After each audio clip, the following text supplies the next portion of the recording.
So, when you were diagnosed before, like, how did you feel? Like, explain your story, like, of why you went to the doctor, and just describe your symptoms before you got diagnosed. I had a bad case of the shingles in the beginning of the month of, I believe it was February. And that disease lasted for 30 days. It was very, very painful, and it kept all my attention on the shingles. When the shingles were finally over, I discovered that I had a slight pain in my right leg and I had a pain in my ribs.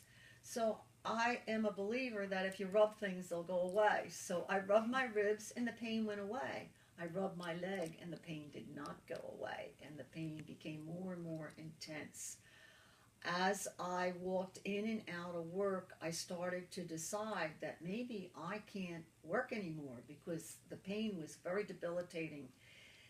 In June, and it took me that long to really get to the point where I realized I had to diagnose this particular problem. So I called the orthopedic doctor. He said, bring me an x ray. I told my boss on the way out on a Friday night in June, early June, that this was the last day I was going to work, that the pain was so bad I couldn't walk anymore. I got the x ray, I took it to my orthopedic doctor who had done the surgery on my knee. He saw me walking into the office, and when he looked at the x ray, he said to me, I do not want you to walk on that leg anymore. You have a strong chance of breaking that femur.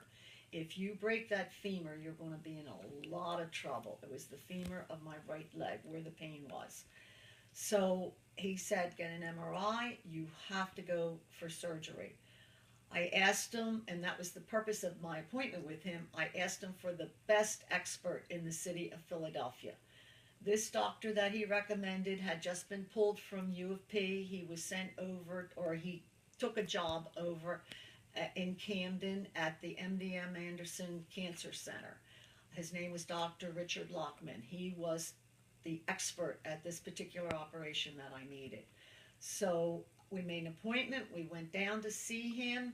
He took one look at me. He said the same thing that my orthopedic doctor said, no more walking on that leg. He put me in bed rest in the hospital in Camden. And I was there waiting for him to have the time to operate on me because he was so busy. I was very lucky. Within 3 to 4 days, he worked me into his schedule. I think it was 10 o'clock at night on a Thursday night. He did the biopsy, and I was rehabilitated in a very short way at the hospital. But this was Cooper in Camden, Cooper Hospital. But I was encouraged to go to a nursing facility for rehabilitation so that I could walk on that leg eventually. It needed rehab, and I proceeded to go to a nursing facility close to St. Mary's Hospital because St. Mary's was where I had picked a doctor to do the cancer treatment that I needed. Now, Dr. Lockman was not happy with me going to St. Mary's. He wanted me to stay at Cooper, but the trip to Cooper was too long. So we decided to tell him the name of the doctor, and he knew him from U of P, and he said, he's a good doctor. I give you my blessing, you can go to him. So that was the way we got into St. Mary's, with everybody approving of what I was doing. Okay.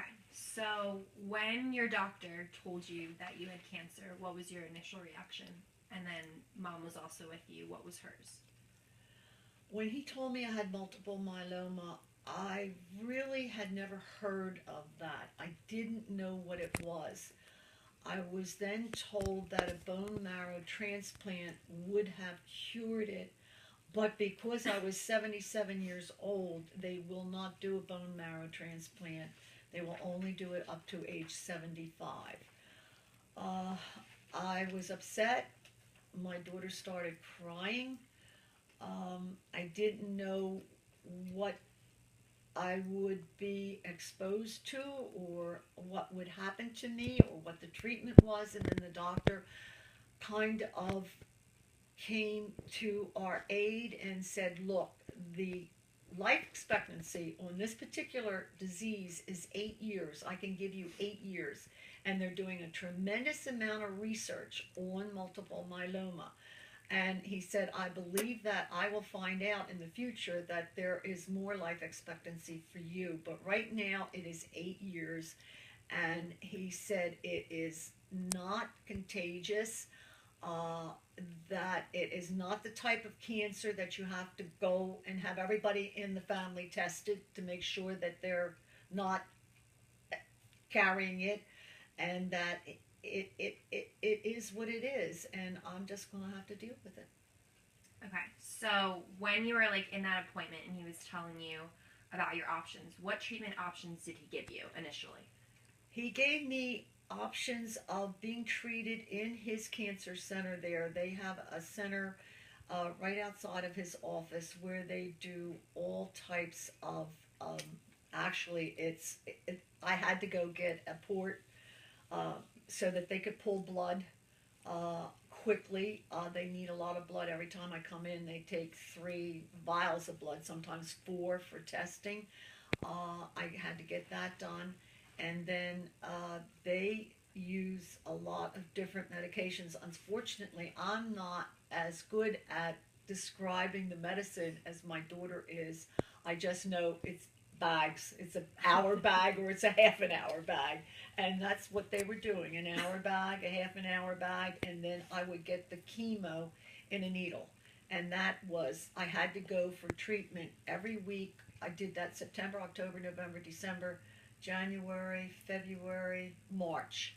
In March, my blood count was so good that he said he could put me on maintenance. And I said, ooh, what is maintenance? And he said, you can come 2 weeks a month instead of 4 weeks, because initially he told me I would have to come there every week for the rest of my life.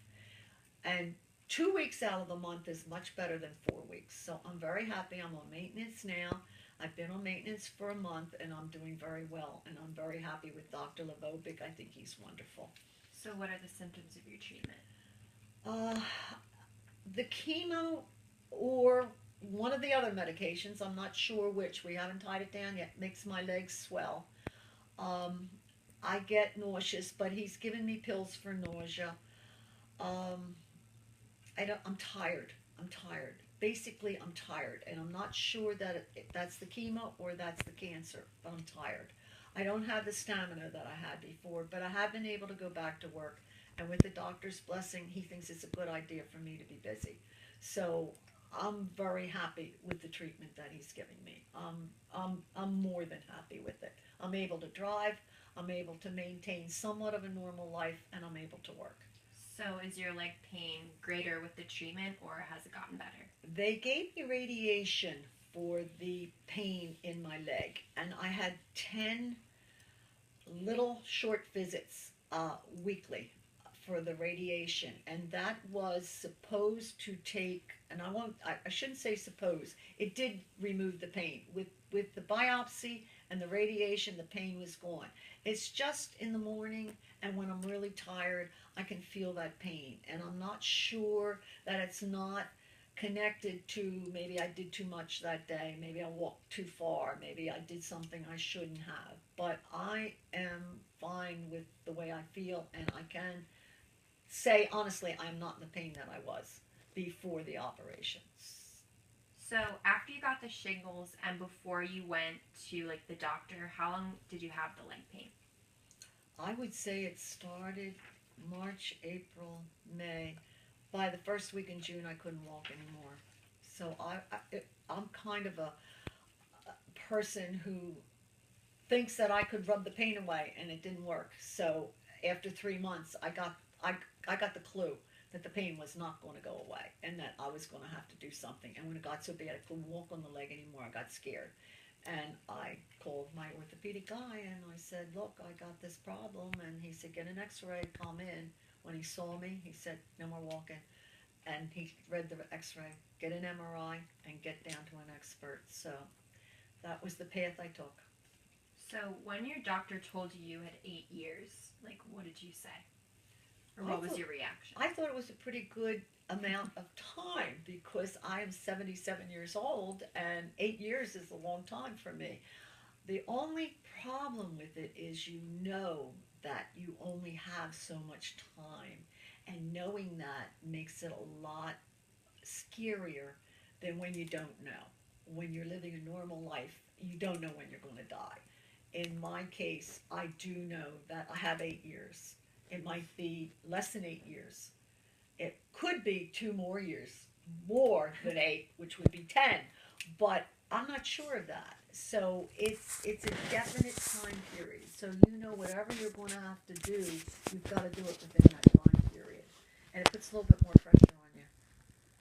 Okay, so when he told you that you had multiple myeloma and there's no cause or no cure and you have no idea like where you got this disease, like who did you think of, and like who did you think would be most affected? I thought your mom would be most effective. I thought of my grandchildren. I worried that this is something that will pass down because they say it's environmental. I don't understand what the word environmental means. How does it affect me? Where in the environment is this mysterious thing that got me in this situation? So I would like more information. I don't know whether they have it.